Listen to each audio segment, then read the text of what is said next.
My name's Kai Thomas. I'm the mobile service technician for Chris Nickel. I have done multiple jobs that are an hour away from Tulsa. I've been really close to the Kansas border a couple of times. I go literally everywhere. The kind of services I offer pretty much are all recalls. I do a few other things, but the vast majority of what I do is recalls on airbags and, flashing software and stuff like that, and just the various things that come up over time with vehicles. Anyone who owns a Stellantis product that has a recall on it, I'm totally capable of going out there and for no charge, I'll do the recall on site. As far as pricing goes, I don't really charge anything for the most part. Most of the money comes from the corporation paying for the recalls themselves. The customers don't have to pay anything.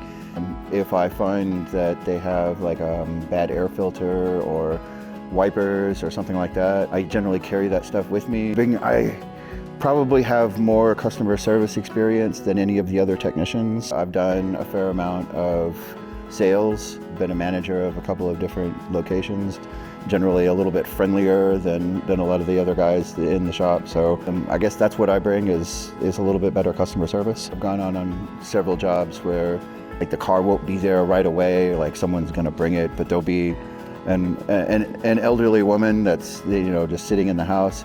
Oh, come on down, and she'll bring me a soda, and we'll sit out in the garden and wait for someone to show up with a vehicle. But yeah, I've had a few of those.